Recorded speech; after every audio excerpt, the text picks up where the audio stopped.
د افغانستان لپاره د اروپایي ټولنې دفتر پر خپل ایکس پاڼه لیکلي چې د افغانستان لپاره د دې ټولنې پخوانۍ استازه رافیلا ایدیس مړه شوې ده. د راپورونو له مخې هغې د یو کال لپاره د افغانستان لپاره د اروپایي ټولنې د استازي په توګه کار وکړ او شاوخوا 2 میاشتې مخکې له خپل موقف څخه استعفا ورکړه.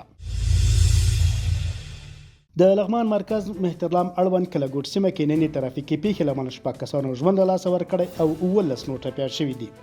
یا د پیښه د 2 ریکشاو او مرسیډیز موټرو د ټکر له امله رامنځته شوې او علت یې د موټر چلوونکو بې احتیاطي ښودله شوې ده. ورته مهال بیا د فاریاب ولایت په مرکز میمنې ښار او دولت آباد ولسوالۍ کې د ترافیکي پیښو له امله 2 کسانو ژوند له لاسه ورکړی او 10 نور ټپیان شوي دي.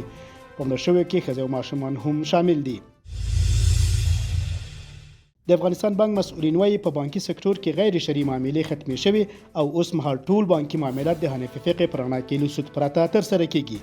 دوی وایي د افغانستان بانک د خپلو کارکوونکو ظرفیت لوړونې ته ژمن دي او غواړي اسلامي بانکونو برخه کې له نړیوالو تجربو ګټه واخلي.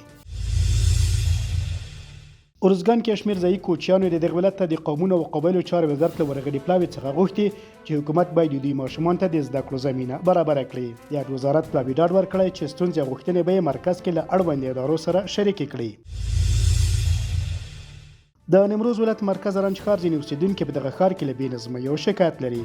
هغوی وایي د زرنج ښار ځینې هټیوال په پلو لارو کې د خپلو هټیو توکي ږدي چې د خلکو د تګ راتګ لپاره یې ستونزې پیدا کړې دي. خو د زرنج ښاروالي د ښار نظم د رامنځته کېدو لپاره د یوې کمیټې له جوړېدو خبر ورکوي.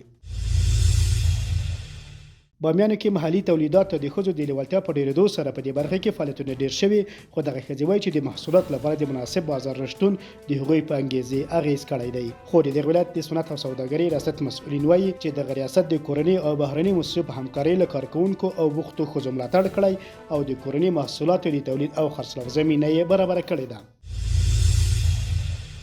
او د راپورونو له مخې په سویلي کوریا کې یو مسافر وړونکې الوتکه لوېدلې چې پکې لږ تر لږه 109 کسان مړه شوي او 2 نور ژوندي پاتې شوي دي. په دې الوتکه کې 180 کسان سپاره وو او د تایلند له پلازمینې بانکاک څخه د سویلي کوریا موهان د هوایي ډګر ته روانه وه. لومړی د یادې الوتکې ماشینونو کې اورلګېدنه رامنځته شوې وه، خو مخکې له دې چې ناسته وکړي ټولې الوتکې اور اخیستی و.